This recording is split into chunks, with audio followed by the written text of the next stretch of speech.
Oh, hello. Welcome back to the OPL. My name's Spawn. Joining me is Jubes. Jubes, just having a cheeky sip of some vanilla Coke. How are you doing?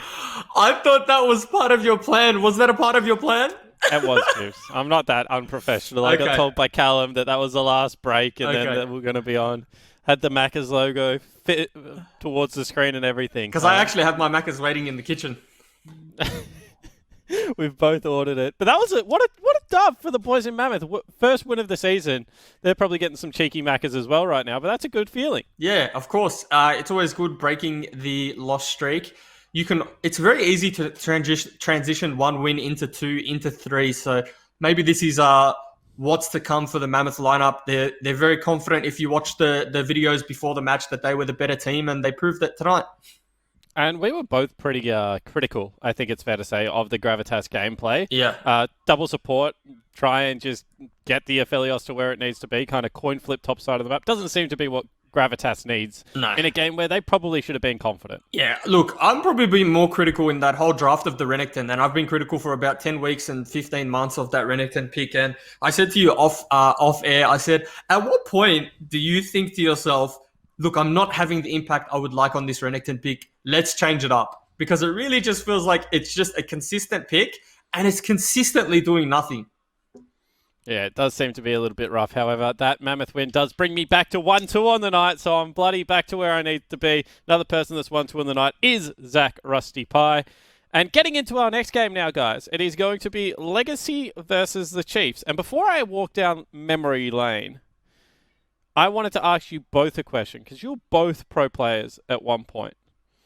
And you have seen the inside and outside of many organizations. Mm-hmm. Would you rather have played on a Prime Legacy or Prime Chiefs, and why? Ooh, what is Prime Legacy? Yeah. Okay, because know. my You answer... guys tell me. Oh, I'll tell you, I'd rather play on Prime Chiefs because that means I get to play at a lot of international tournaments. I mean, do they get Yeah. there with you, Jubes? That's all I'm asking, mate. Hey, have you heard of a tournament that's no longer exists called Rift Rivals? I have heard of that tournament. Because I don't remember seeing you there.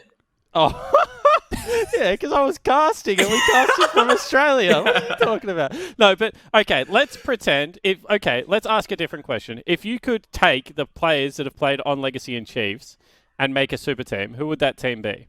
Oh. My super team, Legacy and Chiefs, top lane. Well, there's probably only one answer. It's probably like Has to Swiper. be. Ooh. What? Who's top lane? Well, there's like for Legacy. There was also Tally at one point, right? There's, Oh, dude, he are we wasn't a talking good about top laner current back topic? then. Let's be honest. Mimic?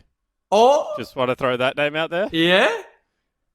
Mimic. Okay, I'll take Mimic. Then I'm in the jungle. Then I get Prime Swiffer, Prime Radier, and just from a standpoint of not giving him an ego, I'm sacking Bryce. I'm not taking EG, okay? Because he's watching this for sure and he thinks like, yeah, I'm getting picked. No, you're not getting picked. You're on I the was on bench. both teams. And I would take give me who's the other supports? Give me some names. You know what? I'd take Dragku. I think he's What stepped up. I'm taking Dragku in my roster. What about Cupcake? Regret. Oh, okay. Rosie. There are some good supports that have run around on these teams. I'm taking Dragku because I believe in his journey and I believe in his path. Okay, and Rusty, you want to have another crack at this one? I would have Ejim King Oh, King. for mid lane. What about Lost? Has Lawrence just been forgotten amongst all of this? Yeah. No, I don't think he's been forgotten. I think that Okay. I would still choose King. He was Okay. in the consideration there. I mean, he was one of my little rising stars at the start there. I was high on Lost, still am. I would have. I think I'd pick Prime Swiffer still. The other options being Choo Choo's, right? Yeah, forgot about that. For jungle, whoa. What are your choices there? You got Spooks, probably. Probably Spooks. Got Spooks, Carbon, Spooks. Croc. We know is a we're not. current jungler. Let's be honest. We know we're not taking Carbon. Let's be honest. Okay, so the reason I wanted to kind of play these two little games is because throughout history, it has been written as kind of Chiefs favoured until very recently. But what people forget is how many good players did play on Legacy. Yeah. So talk me through, Juves, kind of, how you seen this, because you were playing alongside a lot of this time. In fact, the year that you knocked the Chiefs out of the gauntlet, you also had to, play against Legacy, I think, yeah. the following day. So talk to me about how you viewed this rivalry, and has it been one-sided, and what are the back and forward points of it for you?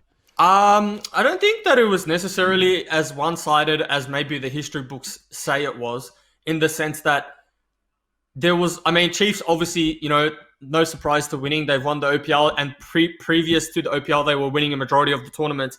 But for me, it was, and the community at least that I was a part of, it was like, that was the one game where you could get excited because you knew that at any point anyone could win. Right. And so for a majority of like the Oceanic ecosystem, it was like, if Chief versus anyone, it was just going to be a stomp. If Legacy versus anyone, it was always going to be a stomp. But when it came to this match, like, there was that golden hope that anyone could win. And we saw that when Legacy won and went to wildcards overseas in Germany, I believe. And we've seen that many times when Chiefs have gone overseas. So this rivalry is really one that has, for me, always got the community excited, because it can go either way. And even today, even to this very day, I'm looking at this matchup right now and I don't know who's going to win it. Yes, Legacy look really good and we talk about them going undefeated, but can you write Chiefs off? Never. I don't think you ever can, right? Yeah. I mean, it's funny when you consider like what the history actually says and how this is a rivalry when you take that into consideration, right? Chiefs have won 12 of their last 15 matches against Legacy. Oh, wow. So you're like, oh, okay. That's okay. a lot. Yeah. Legacy won the last 3, though. Yeah. So that's come really far back the other way. And even in those 12 losses, you're like, I don't know, man. They're giving it to them every time. Well, I and remember it never felt like a clear-cut type of thing. Like, one loss that comes to my head instantly is like the Radio Pentakill, right? That we think about, near the Wraith Pit when Cardred was subbing in for Legacy. King unfortunately wasn't playing that game, but that went down. That series literally went down to a pentakill from arguably the best player to ever play in our region. And so that's how funny, Tubes, because you remember that story differently than I was told it. Oh, really? If I've been told it correctly, that series came down to a Nidalee heal on a Callista that then subsequently got a pentakill, but Spooks tells it very differently from you. He tells me that the Nidalee heal was integral to how that team fight went down. Let me tell you something about Spooks. He called himself the Jungle King in an article that I read recently, and there's a few kingdoms, and don't know if he conquered all of those kingdoms, and I'm going to leave it there. Okay, so talking a little bit more about the recency behind it then. Yep. So Legacy this year does seem to have gone all in. However, Jensen is now back in Singapore. Mm-hmm. He's tweeted out actually about this game, and I've read it, and I thought it was pretty interesting. Do you think that Legacy will continue the momentum that they've had throughout the kind of first 6 games of this season and where they kicked off last split? And do you think that this is actually the undefeated run that we're going to see within the OPL? Do you think they are that far ahead of where the rest of the competition is? If you want to go first, Rusty, be my guest. No, you're good. You're good. Well, okay, the scary thing for me with Chiefs is that you saw Draku coming in, and their first game was like, okay, this isn't going to be the same Chiefs roster that we saw, right?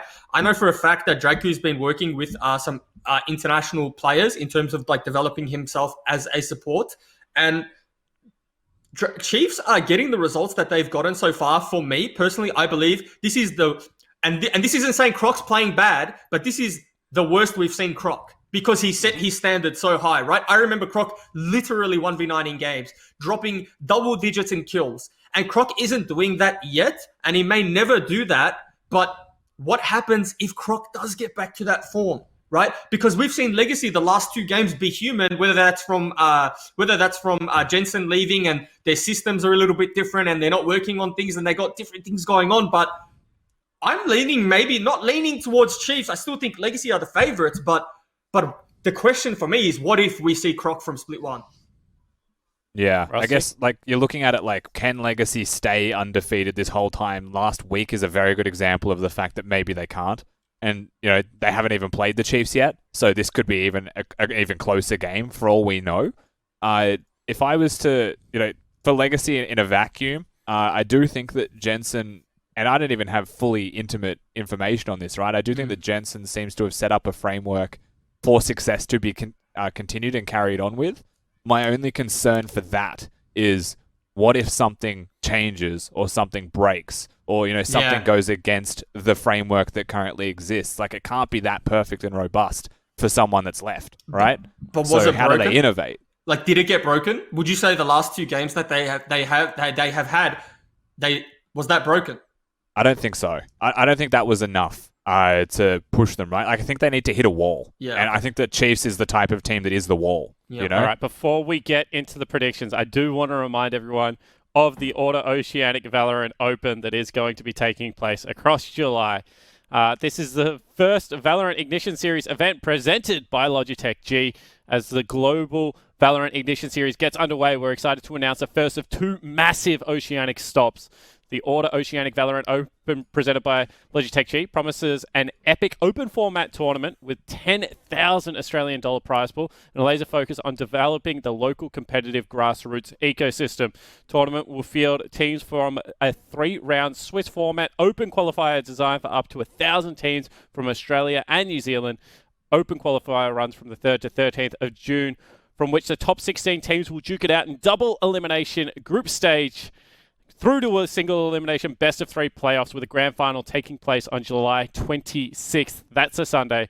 All stages of the tournament will be streamed on Order's Twitch channel and will feature a diverse mix of casting talent from across Oceania. Community casters can also apply to get involved on their own channel with a custom graphics pack. Valorant is taking over at the moment, but this game of League of Legends is what I want to focus on now. We're a minute away from getting into Champion Select, guys. In 30 seconds, Rusty, who wins this and why? I suspect that we'll still find ourselves with a legacy win. I really want to see Dragu push to his limits. And I think that's the one thing that I don't have enough faith in yet, where I think that Isles can be that big game player. I think that's where the difference will be. Juice? Look, I'm going to give this one to Legacy. I think the Chiefs are just a little bit too new with the new lineup and, Dragu just figuring out the support role. I think Tally and Babip have way too much synergy and just a little bit too smart, and I think they'll get the win. I'm giving it to the Chiefs. I don't think they're the team that will be afraid of anything, and I think Legacy have stumbled lately, and I need my 2-2 back. However, guys, we are ready for the Backers Champion Select, so let's throw it over to the casters now.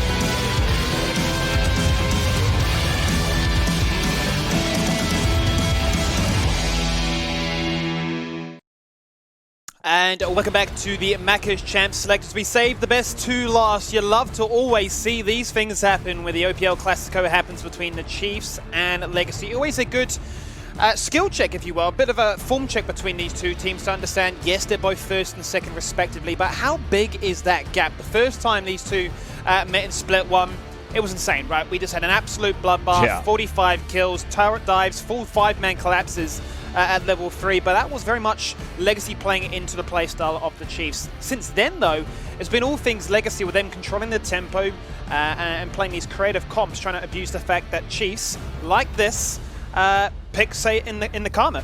So this is actually a very interesting start to the draft, because if they lock in this Karma, I think that is like very predictable overall. Yep. So if we look at what's happened so far in the pick bans, Yumi's banned away from Dragu. His precious one trick has been removed. The other champions that he has played are Set and Karma. But because the Kallista's been banned first by the Chiefs, they kind of put themselves into this trap situation, right? Where you don't want to pick the Set without the Kallista to empower it. So now they're going to choose to go for the Karma into Dragu's hands. Now, what does that mean? Generally, it means that you could do like the Aphelios Lulu if you wanted to. You could play something like the Thresh if you're looking for higher kill threat to play bot side focus.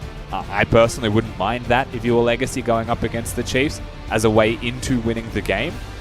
But at the same time, Claire has been playing so unbelievably well that I don't think I want to put all of my eggs into the bot lane basket. So I'd love to see Legacy do the Aphelios Lulu. They could play for a carry in mid lane as well, perhaps a Corki or something for Tally. Play the 2 carry scaling composition and take Chiefs down. Certainly a few adaptations since the last time these 2 teams met, which would have been in the Split 1 playoffs, where Legacy went 3-1. Obviously going on then to win those playoffs and get themselves the very first championship for the organization, but something that was very apparent during that series was the denial. Both teams really loving the Lee Sin. This kind of brings us back all the way to the start of the year, which was when Croc debuted, showed us the Nidalee, smurfed it up, went 15-3. This time Mbemba says, none of that, it's my time to shine. Yeah, Lee Sin also a pretty big pick between both of these junglers, as is the Nidalee. So they do have a very much shared champion pool. A lot of the differences between these junglers is in how their teams play, right? Croc can 1v9. Babip, it's very rare that he will lend himself to the 1v9 play style, unless it is the last thing that is required of him. He does play much more for the team. Well, they lock themselves in with the Lulu there. Going to get themselves a bucket load, really, a protection there for Raze. We've seen compositions where they've had multiple tanks. The Protect the Kog'Maw Lulu was a composition they ran with great success, and one which, well, they commanded really for the most part. They waited to the 30-minute mark. They came online. Kog'Maw ran over that game, very similar fashion. Subbed the Kog'Maw out, put in the Aphelios, give themselves all the empowering tools, and given the fact that the Nidalee can definitely spec into, say, damage, but also into the Athene's route, they have a lot of protection. One of the differences with the Kog'Maw and the Aphelios, though, Skimmy, is like the level 1, you can somehow win your lane as a Lulu Kog'Maw because it's just such a nasty combo, you know? Press W, have the picks, lethal tempo their faces off with an auto attack. Wow, amazing. And you scale. But we're not going to see that this time around. We are looking at our second ban phase here, and both teams are looking for different roles. You know, for Babip having the Nidalee locked in can ban away some junglers. For Claire having locked in his mid laner can ban some away from Tally. The question is, what exactly are we looking for? You know, what compositions are required of them? For Legacy, if they want to have Engage, they will need Engage. They could go the other route, right, where you can have like a Gangplank and you can play much more like Kite Back style composition. Yep. Play for objectives as your win condition and just poke.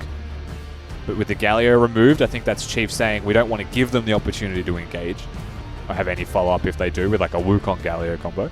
In that playoffs, Tally actually played Galio every single game. Very stubborn in his ability to say, this works for me, this works for the team, and this is obviously causing you major, major headaches. So I'd like to see them change things up there. And a bit of a side note, one that's a bit of an interesting fact here for Claire, has played the Syndra 4 times, 100% win rate. Very, very good form as you highlight coming into this one, and on a comfort pick like this, we'll be looking to resemble and continue. I ship this, by the way. I know it may just be a hover, but I personally always ship the Lulu Darius combo. It's underrated. You can't do it in solo queue as successfully because people get confused, but if you hit team fights, man, you just throw a Darius at them, Lulu speed him up, ult the Darius, broken. Just broken. Of course, we won't see it. You would expect. I just wanted to air that out. You're getting too crazy now. You're diving into the bag of tricks that are maybe a little bit too far-fetched at this stage. So we roll the dice as to what will Tally play. He's going to run it back with his second Twisted Fate of the split, which is going to be nice and cool for them. Which does leave Legacy with top lane counter matchup if they can find something nice that will favour Tapoon. We've always highlighted how it's incredibly tough to really draft against him. We see a lot of teams kind of reluctant for the most part to try and deny some of those pocket picks against him because he can play anything. Volibear and Ornn gone, you know, you still have something like perhaps the Maokai available if you're going to play that for Tapoon in top lane. Physical damage would be nice for the top side of the map though, because then the Chiefs could just pick a tank and be unkillable on the top side if he doesn't. So we'll wait to see where he chooses to go. Looking at physical champions available in top lane, there's always going to be a plethora of them, even something like the Set is there. Scion. Gonna rock it with the Scion. That's unexpected. This will be a new pick here for Tien. Tapoon's played it twice. It's going to be no stranger to what that matchup means. Question now is, what do they want to do as a response? Both these teams have been known for sometimes playing compositions that lack engage. We've seen that Tapoon no stranger to the GP, and it's actually what they're going to go for here. They're going to make sure that they have that ability to have the cannon barrage from top lane to bot. It's a bit of a staple for them, and we sort of highlight it in a meme way at times, but you know, we've got these enablers to make sure that Raze is so strong. The Destiny that can come out from Twisted Fate to join the bot lane, the cannon barrage that comes down as well. Yeah. They win their own matchups, but then they assist in winning others. It's a soft global comp, right? Like you see the Scion in top lane, you know it's a free lane now if you want to play a carry champion in top lane, or if you want to play something that helps the rest of the map. So Tapoon, and this actually, this comes back to a conversation we had earlier in the draft, right? How do Legacy want to play their composition out? Galio's been taken away, so maybe we don't consider going the hard engage route. They go the poke route, you know? They also have the global influence with their champions on play. And the Twisted Fate is kind of, to me anyway, like the catalyst that brings it all together and makes it work in a composition overall. You know, the gold card being a guaranteed stun enables the damage and the follow-up from the rest of the team. It forces cleanse from the opposing side of the map as well, so you may actually have some extra combat stats through the early stages of the game. And then you have the Nidalee, right? You have the jungle champion that wants to be hard farming, hard clearing, and will be a little bit more supported to do so. It's going to be really forcing the onus to go onto Croc to try and find that strength that made him the MVP of Split 1 and why he received so much praise going into this one. If he can find some successful invades, perhaps, to try and stop Babip accelerating himself to that scary situation that we know Nidalees can achieve. But I want to bring it back to the Twist of Fate point. We've obviously seen how strong it can be already earlier today, where Pentanet busted it out, and the fact that how volatile both these bot laners are. They're definitely going to be wanting to showcase that they are better between the two, but this ultimate from Twist of Fate could really impact how the early game shapes out. Yeah, most definitely can. Of course, you're looking at the summoner spells now as we are on the Rift for Chiefs versus Legacy. It is the teleports from the side of Legacy against the heal, the cleanse from Chiefs through two of their laners. So a little bit of a summoner difference here overall. Extra ignite in bot lane for the Chiefs. One thing that I think we should keep our eyes on is, can they get any kill threat in bot lane? Can they get any kill threat in mid lane? And where Croc moves if you are the Chiefs. Sion is usually a weak side type of champion, but if you start hitting the spells, you know, you can actually have a pretty decent kill threat up in that lane. So Croc's always going to be the person that we're looking at. For Legacy, I think it makes a lot of sense that they'll all just be individually doing their own thing. Probably have lane control top lane. They won't have it mid, so Babip's going to have a little bit more caution around mid lane. And then bot lane, Alulu or Philios, I mean, they're against the Karma, so they just won't have lane priority if the Chiefs play it well. So it is kind of a top-side game, if you ask me, for Legacy. Well, let's see what it means here, Rusty. It's the final game tonight to open up our accounts here in Week 4 of the LPL. It's going to be Legacy taking on Chiefs, a big one at that. The El Clasico, the OPL Clasico. Did you say LPL? Did I? I was just going to say, it feels like I'm home. OPL? LPL? OPLPL. Used to be the getting name of our casting team. Well, there you have it. We've already got this cast off to a fantastic start. Grasp Proc's going to be constantly traded up here in top lane. Top lane's going to be usually the one who runs out of mana first, but you can see he's actually specced into the cookies. Get some extra mana in there, sustain himself for longer. Smart decision against the tanks. Of course, Topoon is just a very smart player, so goes without saying. Really curious to see what Tien can do on this pick. I've not seen it from him before, but he's definitely made himself well known for his ability to always eke out advantages, wherever the game state may be. Notorious for his split push shenanigans, and obviously Sion's going to be fantastic at that, continuing up the pressure even when he falls on down. He'll just cop harass. The way that this lane will play out is you just cop harass, and at a certain point you might be able to stop feeling the harass that's getting thrown at you. But it won't really stop from the Gangplank anytime soon. Usually a lot of lanes, especially Gangplank lanes, are based around item spikes and recall timings. So if that Gangplank's able to just freely harass until the Sheen purchase, then things look bad in top lane. And that's usually the window of opportunity where Legacy will have absolute control of the top lane and be able to play around that one. So that's always something to keep your eyes on. Similar thing for bot lane, if you're looking at the Chiefs side of it here, is it going to be a tier cull power spike for Katsuri? Is it going to be a Sheen to have more lane control and actually match the 1v1 fighting, often seen into someone like an Aphelios? Yeah, going to be super curious as to if we can see any support diff between the two, as Isles has already had a standout rookie start to his season here. And Draku's still transitioning in, having to showcase more and more picks. Obviously, Karma incredibly strong at this stage, and Katsuri, no slouch in that department, arguably the best, at least top 2, top 3 in the AD carry role. Battling with the best right now, and that's why we highlight it from multiple fronts, not only as a organization whole, but just between the laners themselves as to who can eke out that small advantage, because we've seen so many times when they are able to find an advantage that they can just really use that as a big snowball effect. And this is a very slow and cautious start to this game for both of these teams, really. things going, I want to say overall going as expected. Don't let the CS difference in top lane fool you too greatly. That was off a reset, so things will start to equalize a bit more up there.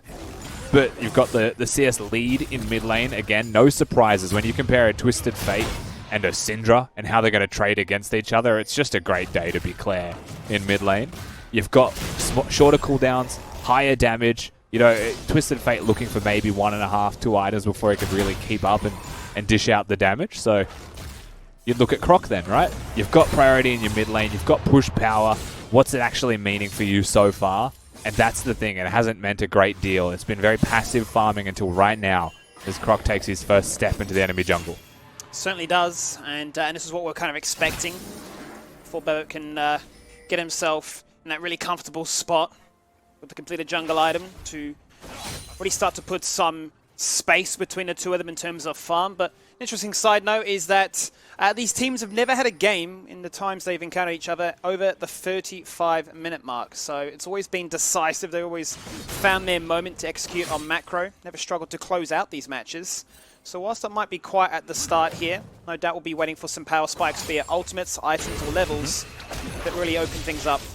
Yeah, because you have to look at breakpoints, right? Chiefs have been a notoriously fast-paced team, especially last year when we were watching them play against each other, even at the start of last split, you know, most importantly. They wanted to push the tempo, take their individual trades themselves, and they were very good at setting themselves up for that. Where Legacy were always the style that we're kind of seeing from them right now, you know? Calm, methodical, slow-paced, very conscious decision-making. And so you're seeing both teams go against each other in a similar Legacy-esque style, you would say, based off those comparisons. But the Chiefs can still hit those item breakpoints and just, you know, foot on the gas if they wanted to. Not sure that Tally would be coming up here for any meaning other than honey fruit, just as an FYI. Yep, gonna get his 5 a day with the fruit.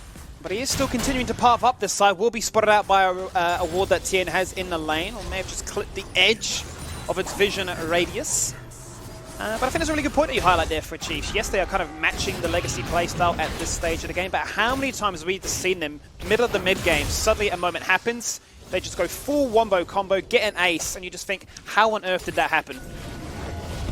Yeah, it's entirely possible, and they switch on a dime, right? They're able to make those plays happen at a moment's notice. And someone that you mentioned, we briefly touched on this before as well, but Claire's having an absolute blinder of a split. He's been playing out of his mind well. He's going to be the man that I think makes the biggest difference. If you think back to the first game of the day, we had the Twisted Fate from Pensinet against Chaz in AV playing the Orianna. It was a similar idea. Like, you'll start to see Tally get active around the Rift. You've got Topoon at 6 as well, so the global influence in bot lane could start to really ramp up. But you're looking at what the Syndra does in response. Can they just get their items? Are they getting a farm lead? Is there an experience advantage that's meaningful? Are they punishing Tally for leaving lane? The questions that we'll be continuing to observe. No doubt. I mean, that is definitely a narrative to look into, right? Is the fact that kind of premeditated what Legacy are looking to try and do. Obviously, they do have those ultimates online, just waiting for an opportunity, and I'd imagine it's waiting for their bot lane also to hit level 6 as well for the best possible chance for a successful fight to work in their favor. But every single time Tally goes roaming, it's what Claire can achieve as a result. It's a bit of a namestay for Tally to sacrifice in his own individual ability to empower the rest of his team. Fantastic reset timing from Tien there as well. You saw him walk back to the lane. Didn't have to use his ultimate, and he missed maybe a minion in that wave that crashed. If you're looking at top lane, this comes back to the point of timing we were discussing before. Topoon gets his Sheen, has top lane control suddenly. But Tien's been playing this expertly to keep himself in the lane pretty easily overall. You know, 10 CS down, not an issue. If you're looking at the matchup, a Gangplank from level 1 just hard harasses you out. The confidence, really more than anything, just to lock that one in blind.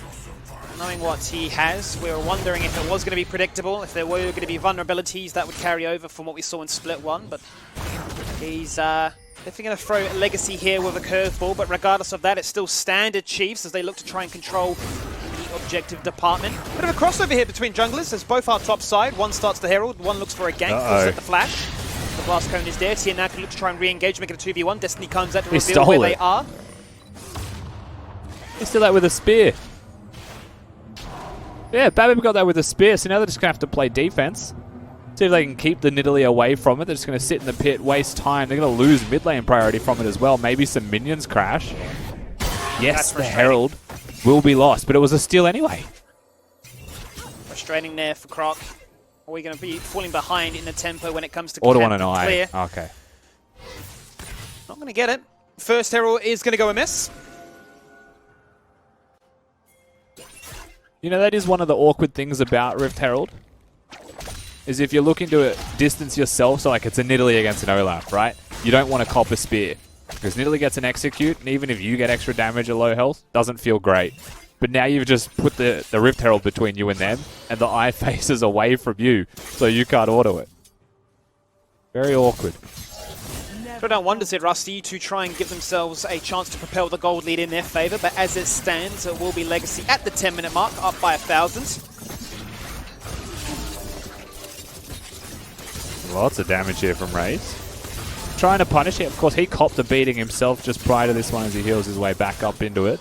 Waiting for those first item spikes for these bottom laners. And we aren't really seeing the influence of the Twisted Fate with the Gangplank just yet down into this bottom lane. We did just see the Twisted Fate ultimate used, however, on the top side. So a little bit more time purchased here. Overall by the Chiefs, able to sit here and very calmly play their game out. Just get towards some item spikes. Manamune should be there very shortly, actually, for Katsuri. Certainly are. I mean, it's definitely like not wanting to play into the aggressive tendencies that Chiefs look to snowball from. Find a few kills, use that to their advantage to invade aggressively, steal away camps, achieve vision control, achieve gank setup situations that favor them, and it grows from, 2k to bigger and bigger numbers from then on. So Legacy showing a lot of discipline right now, despite that. We're able to get themselves stronger and stronger with those items.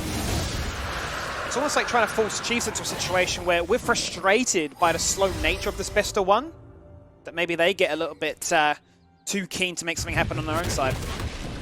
You see the Gangplank ultimate get used up in this top lane. This is just to stop Tan from being able to presumably get a Demolish proc onto the turret for a free turret plate. So once again, they're using these summoner spells. Now, he was positioned in mid lane, so he was threatening the Drake, and that's the idea. So instead of using the Gangplank ultimate to threaten the Drake himself and staying top lane, he physically moves to the area, so they have the numbers advantage. It keeps Chiefs completely away from the pit, and he's going to use the ultimate to defend top lane. So makes his decision there. Overall, Legacy feeling very comfortable with the state of the game right now and very happily farming their way through this one. Not to say that the Chiefs are weak, but Legacy, I mean, they've got their Rod of Ages spikes. They're really still ramping up in this game nicely. Certainly are. You can start to see that Chiefs are trying to respond in a similar fashion now as they continue to find priority in topside, despite the matchup not really favouring the side. He's constantly keeping Tapoon locked underneath that tower, warranting ultimates needing to be used to clear it out. Claire able to really just shred through that minion wave and rotate accordingly with Croc to steal away the blue buff as well. Yeah, the top lane matchup really becomes a question more of how are you going to influence the map, which is the interesting thing between both of these champions. At a certain point, Gangplank's wave clear outscales the Scion. He's always going to be able to do decent damage, but Scion just stacks armor. Ooh, that just went wide. That was our potential first look at a first blood taking place on the map as the emotes go out as a response. Moonlight Vigil to lock them in place.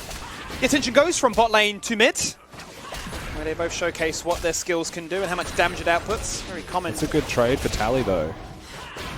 Maybe not anymore. Sort of skill check themselves and see exactly how strong they are. He comes out with the Unleashed Power. He's got the Phase Rush and he's got the Fireman's Hose. He sends them packing for a first blood that favours the Chiefs. Yeah, definitely not anymore. Of course, you got Croc Rider down here as well. They want Babip. Took 13 minutes to get that first blood online, and you could see slowly and subtly Chiefs continued to eke out advantages. That could be from denying vision, that could be collapsing and taking away buffs, but finally they find that kill. There's enough now for Claire to start building up an individual lead to make it that much more punishing each time Tally decides to roam. And did that kill need to happen, Skimmy? I think the answer is a definitive no. Tally dies with his flash available, potentially could have used that one. Even then, you know, stops to use a stun to go forwards and dodge the Syndra Q. And even earlier than that, steps up hyper aggressively to try and win back-to-back trades, not knowing where Croc was. But you have to give credit again to Claire. Punishes well, hits his spells, gets the full combo off, no issues at all. So it's just a bit of extra money into the pocket of Claire. That's actually really big. Because a lot of the time when you look at CS differences in mid lane, if it's a Twisted Fate and it's a 20 CSD, you're like, I mean, he's got a Twisted Fate passive. Plus 5 gold on every single minion kill or thereabouts. Like, that adds up and makes a difference. But now it is a definitive lead for Claire in mid lane in that 1v1. What do Legacy have as a response now? And Vitaly hanging on to that flash. They still have the possibility of collapsing on a lane of their choosing, as Tapuna set a big break point for the GP with the Trinity Force now coming online. So a ton of damage if they were to contest. Objectives to potentially look at would be the Herald spawning in under 15 and the Dragon in under 90. So as it stands, a Dragon apiece. Legacy still lead the line with the economy favoring them. Once again, looking at Tally, but like you mentioned, those summoner spells were up and present, so pretty hard to still take him down freely. Just the question that you've asked is the flash still being available worth 400 gold for the first blood? And I think it's a no until they make a play with it, right? But they've got a Gangplank ultimate, they do have the Twisted Fate ultimate, they have the capabilities of putting 5 people worth of pressure down in this bot lane if they want to. And right now they are just taking the turret down in essence in a 2v2 because of that threat. They're also forcing mid lane priority from this as well, as Babip's trying to threaten the red side jungle. And every time Tally disappears like he is right now, Babip navigates his way through. Even if he gets spotted here, he exists. This starts to make life harder for the Chiefs. Every way. Game cannot, just the threat of knowing they're in the area is enough to keep them resigned underneath their own tower. And I don't really think for the first 14 minutes the plates were that great of an influence. I think the majority of this gold lead can be found by the fact that they are finding CS leads in these individual departments. But fact of the matter is, Raze is a bit of that power spike for an Aphelios. Compare that to where Ketsu is. It's the awkward stage of evolution for himself. Yeah, even picks up a longsword for him afterwards. Makes you wonder if that's going to be something like the Executioner's calling. Either way, the charge will go off. They'll get the first turret, and I believe that is all the money just going over to the hands of Kruk, who's at the same time picking himself up the second Drake of the game here, Skimmy. And we get to see exactly what soul is going to be available, of course, being the Infernal, as we get closer to that point. Yeah, Infernal could actually be a big discussion point here for deciding who ekes out a lead. Obviously, it adds so much damage as the game goes on. But that Herald and that Dragon does wonders to really close up the gap, as Babip is in the area. Tien is thinking, get out of my jungle. Did you say 36 minutes was the longest, or 35 minutes was the longest game between these two? We've never had a game longer than 35 minutes between these two. Okay, well, we're looking at a pretty late Soul, so it is possible we might actually have a long one here. We shall see. The quickest we've had is 25 minutes. Surely that was the first time they played. No, that was the third time when Legacy actually crushed. They got 17 kills to 2. They ran Syndra Bard bot lane. Yes, the classic Syndra Bard bottom lane. It's actually a very good bot lane. Yeah, they played, Chiefs played a double support composition with the Karma mid. They invested everything into Katsuri's misfortune, but so much CC was never really able to get the bullet time online. It's kind of weird how much things can change within such a short period of time in this game. When you look back at old team comps, you're like, oh, that champion still exists, but it plays completely differently. Yeah. Yet the champion still exists. Like, even at the most fundamental level, this game changes so much. No doubt it's going to change again. Still on, obviously, patch 10.12, 10.13 will bring big changes to the likes of Aphelios, as well as Yuumi. Might see the meta shift as a whole once more. Toppoon's really trying to run away. He's not been having a good time with this one. Yeah, Tien's playing Need for Speed right now, so he's going to zoom on in, finds the charge, gets the knock-up, looks for the kill, going to flash and flash. He's going to look for damage upon damage, and it's going to connect as Draku received the cannon barrage, but that's not going to phase him, flashing forward too, gets himself an assist. Chiefs control the bot lane, and now the gold favors them. And that started from Toppoon just taking 2 turret shots, trying to harass the Scion, but that man does not take damage. He gets a punish off. 2 nice little combos there playing around with the kegs, and suddenly the kill's on. Yes, the flash comes out from Draco as well as the ignite to ensure that that kill happens, but at the end of the day, that was still, complete control there by Tien. They're able to comes just to Destiny, smack the though. 1v1. Can they punish the fact that Summoners had to be burnt in that situation? The exhaust is going to come from the unsealed spell book. He's going to get locked in place in the meantime, but it's very hard to try and take down as Scion. Even 3 members combined are forcing out response after response as the Moonlight Vigil will not prevent him. He's out of range for the gold card. That'll force a flash at the end of the day as he now goes into the afterlife, hits him with the crabs and goes chomp, chomp, chomp, worth. Yeah, Isles actually used the speed boost on Raze instead of Tally, who had the gold card ready, so it required a flash out of Raze to ensure that they got it. Either way, CN does go down. It takes a long time, and you can see what the trade is going to be respectively on the rest of the map as well. So still good work at the end of the day by the Chiefs, capitalizing on the mistake of their teammate. Nevertheless, Legacy will get something back. They're on the board. They'll get a structure with it as well. I won't be too upset about that one. 3 turrets to the 1 that Tally is able to achieve just before he goes back to base. But this puts the game in a deadlock. We talk about games being slow or long, and at this stage, it has been much the same of both teams trying to showcase their macro understanding. There's no separation between both teams' gold count. But there is some understanding now that a major power spike has come online for the Legacy bot lane. They've got the 2-item spike, they've got the Ardent Sensor. Definitely a situation where this next dragon coming on up could be one where they can showcase what they can do. They've also got level 13 for Claire as well, so 2 major upgrades on both of his spells that he has maxed, the Q and the E. So a lot easier to hit those stuns now. We're starting to see a lot of the movements around the map trending towards topside river, but I suspect they'll quickly go back towards the bottom side of the map as well, now that that Scuttle Crab has been secured. The game on Soul Point is very threatening for Legacy to have to contend with. If they can help it, they'll want to contest this one. Certainly will. It's well-versed teams, incredibly disciplined at their ability to decide what is right and wrong and what is worth sacrificing for the greater good, the greater scheme of the trajectory that this game is currently following. And as it stands, Chiefs know that they are in the driving seat and controlling mid lane single-handedly, really, through the threat that Claire possesses. Yeah, especially when you've got a blue buff there out of Syndra, you can just constantly throw spells at waves. Legacy are, once again, like we spoke about last game, right? They're going to try and force priority around the middle lane just to give them an avenue of entry to the Drake, but it's already being attacked. It's already gone. And now Chiefs are at Soul Point for a bottom lane inner, not even as a trade. Very safe play that Tele can make, obviously with his ultimate to reveal where the gank may be coming from, but that is the trade they have made. Chiefs now sitting on 2 Infernal Dragons that will continue to scale on up, and given the fact that Katsuri has opted for the Trinity Force as opposed to what we see in the Iceborne Gauntlet, the man wants to do damage. And why not, quite honestly? He's incredibly strong. He's loved this champion ever since Split 2 has come around, when the meta has really kind of changed and transferred with the misfortune going away, with Varus coming to the fold of things. It's been something that he's religiously spammed. I think it's his most played so far. I'd have to grab the number exactly. I think it's like 6 games or something insane. So isn't Varus an absolute specimen of a champion as well? It's like a 99% pick ban rate in the major 5 regions, and only has 5 picks. It's just constantly banned. It is so broken. We're never going to see that one.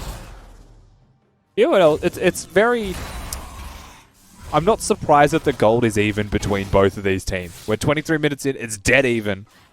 But the pressure is on Legacy. The pressure is not on the Chiefs. They do have their 2 items on Aphelios. They've got their items and they're scaling up nicely for this Twisted Fate as well. They're working on the 2 items for Topoon.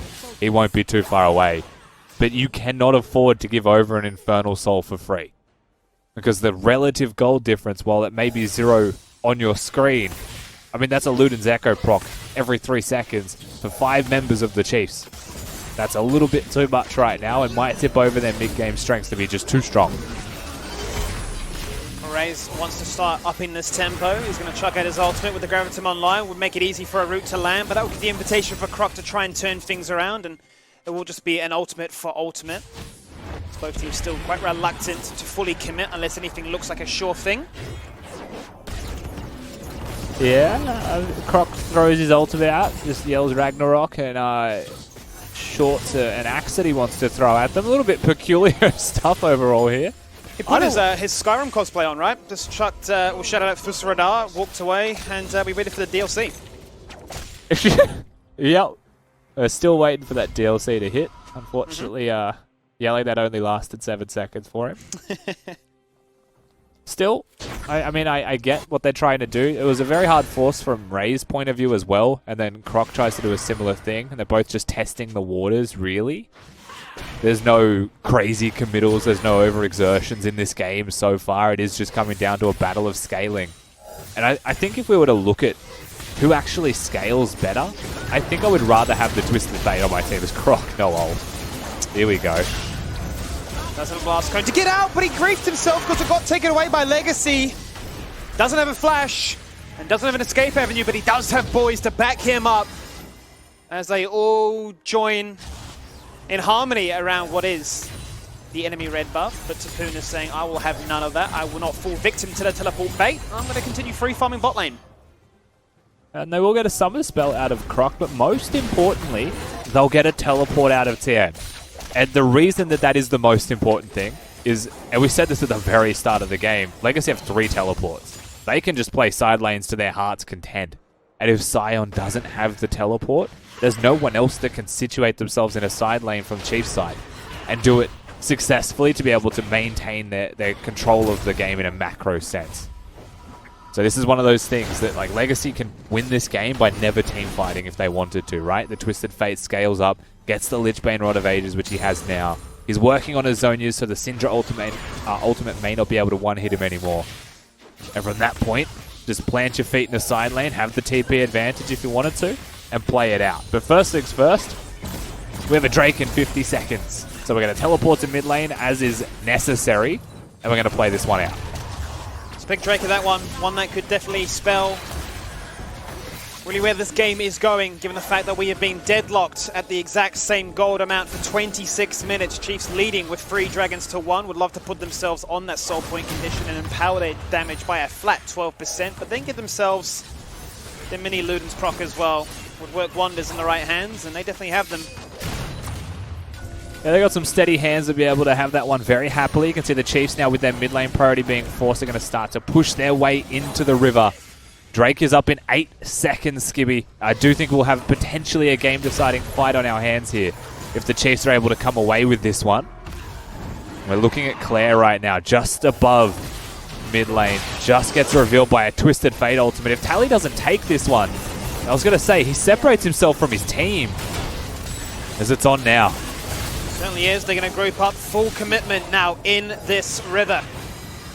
As the damage comes out from afar, and it does seem to favor Legacy at this stage, and that's going to allow them then to start off the Dragon as a result. The back and forth continues. Oh, we're going to have a smite battle, aren't we? Certainly are. AoE ultimate from downtown as Legacy's Rays in the pit. Tien's so low. Chiefs so chunked out. They're ulting in. Katsuri so down low. He's so down in this fight. Tien is just going to instantly evaporate out of the situation. That's 1, that's 2, and that's now a trade eternity for really Katsuri to try and find some love in this fight.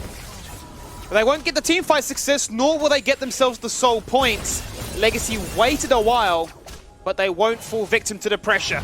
I don't think Babip even used his smite at all there. That was just secured by Raze. They're walking straight over to the Baron.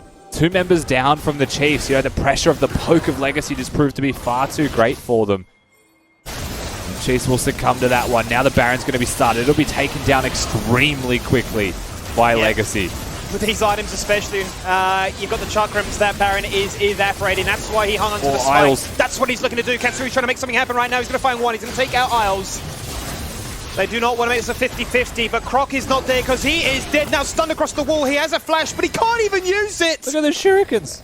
The shurikens are spinning around. My eyes are tripping out, but he is padding that KDA.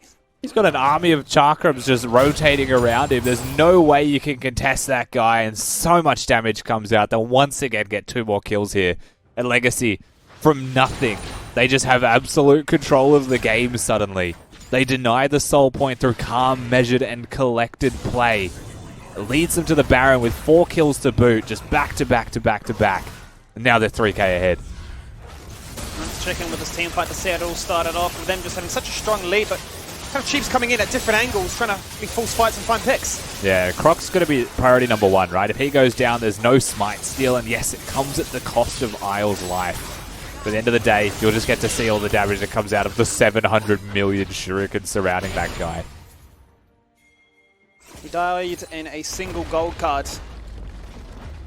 And Legacy are really well known for extracting value really out of these Baron plays. We've seen really what they can do in terms of, is it a stabilizing Baron, is it a game-ending Baron? And now it begs the question as to how far forward can they push this gold in their favor as a result? How much can they really reverse or match in terms of losing all this early map control with the structures going against them?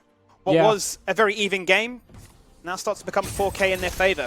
It's more of a how much can we split push with this Baron, because they've got the Twisted Fate like mentioned, right? And when you've got the Baron buff, he really comes into his own in pressure. Chiefs not having those teleports does mean that turrets are inevitable. The question is how many, where, and what does it look like? Because you look at the wave control first and foremost. Legacy are playing 2 lanes. They're not playing for bot, they're engaged on. Now comes the squeeze, and Chiefs have had enough. They want to force this fight right now. They fully collapse on towards Raids, but he just does so much damage. He receives the wild growth, he becomes big, and he does big damage as well. Tien survives this time, and he will find a kill.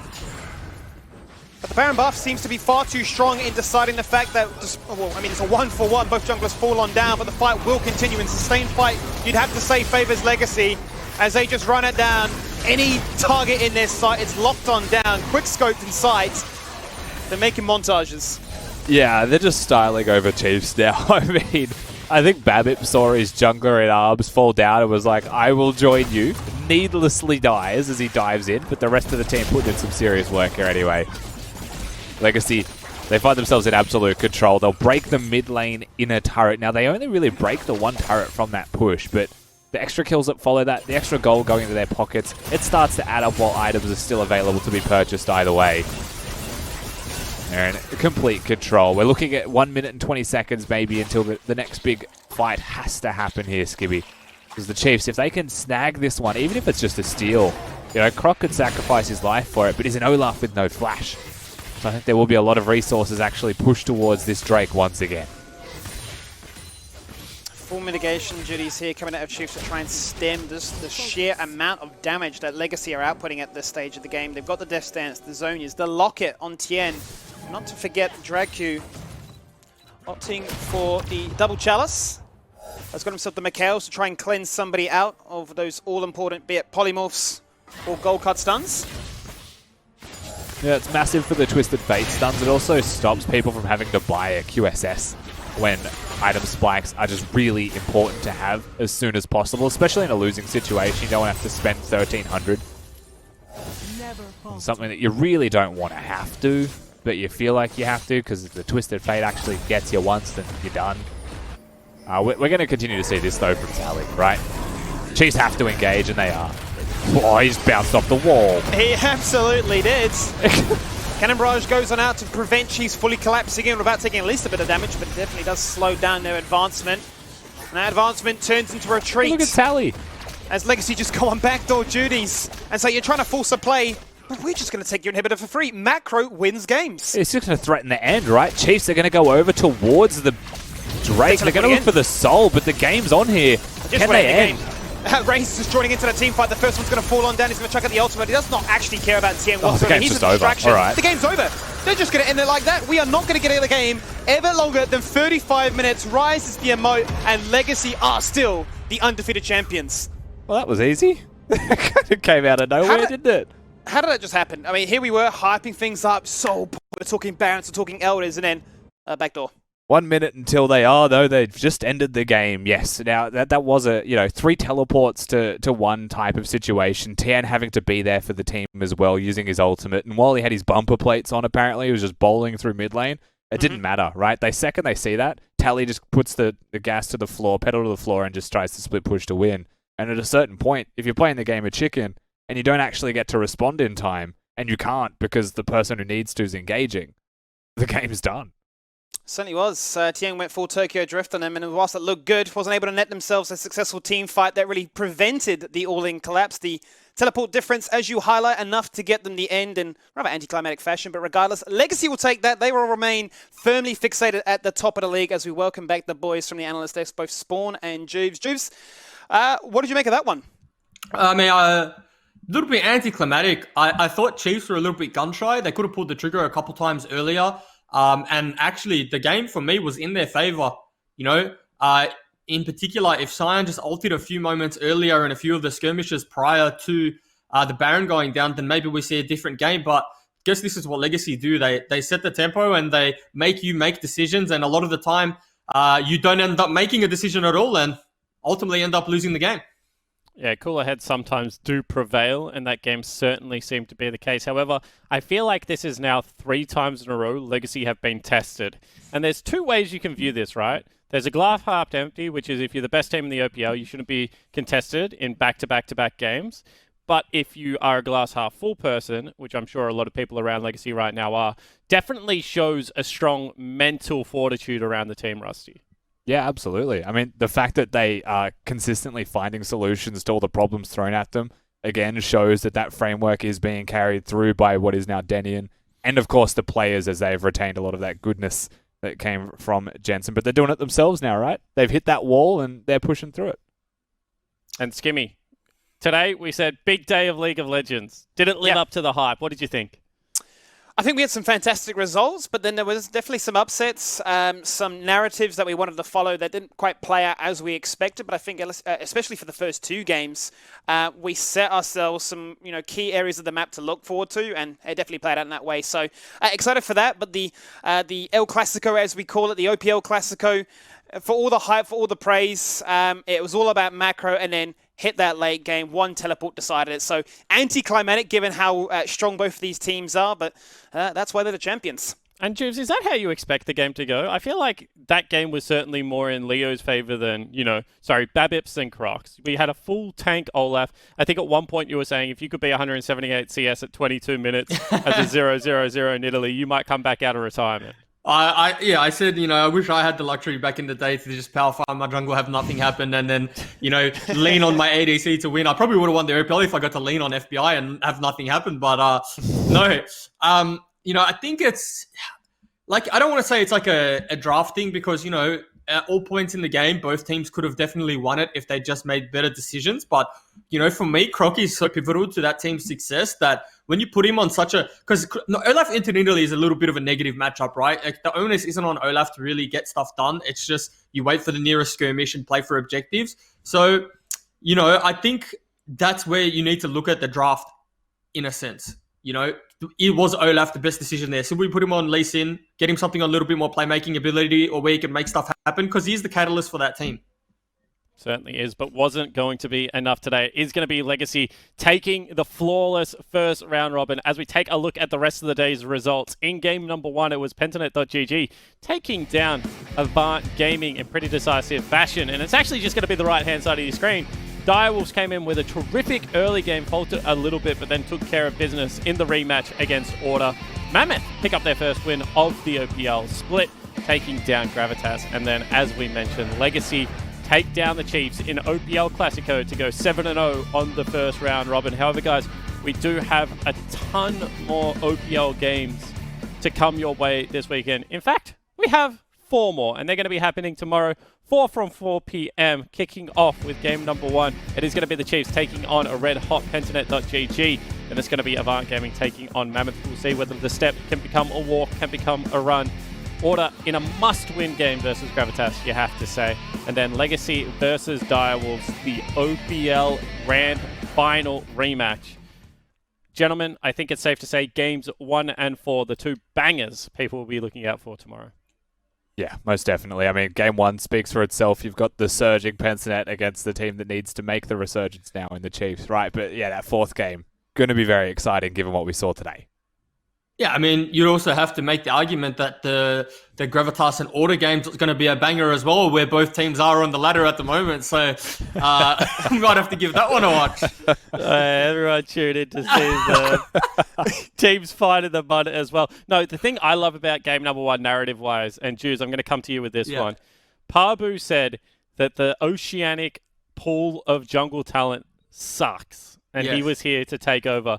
Going up against what does appear to be a slumping Croc is certainly a time that he can make that case a little bit more concrete for himself. Well, I think, Pub's first game of the split was against Croc anyway, and they actually won that game, and he had a bit of a blinder on the fiddlestick. So, I mean, if he does it again, if they do it again, is Pabu the kingpin? Is he the jungle king? Are you ready to give him a crown yet? Nah, if he does it again tomorrow? He's still got to beat Babip. I think Babip's still got the crown. He won the OPL, so you can't really take that off him, can you?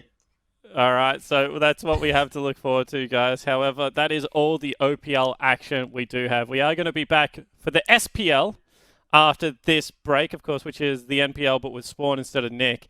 However, on behalf of myself, the guys here, Rusty, Skimmy, Juves, the entire production crew, and of course our great sponsors in Macca's, Neosurf, and Epos, thank you so much for tuning in, and we'll catch you tomorrow for more League of Legends action.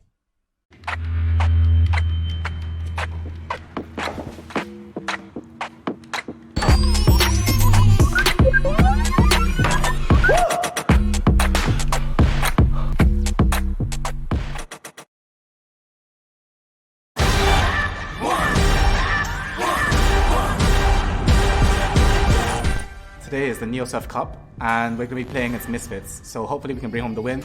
Neosurf is simple, safe and secure. You can go to your local shop and get a voucher code and use it online, preferably to buy League of Legends skins. He's got it! This is deadly! He's got it!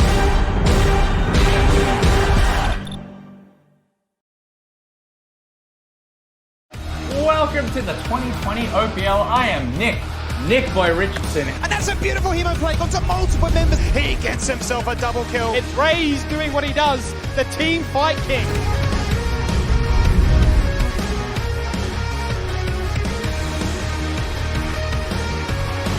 We love everybody. We love the OPL. If you're craving the taste of your favourites, head to Macca's for a fast, safe and contactless drive-through experience. For your Macca's run, contact-free, we'll be here.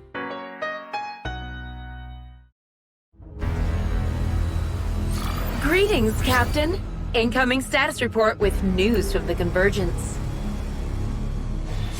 We've lost contact with some of our allies and enemies have called in reinforcements. We'll have to round up some new recruits if we want to restore peace to the galaxy.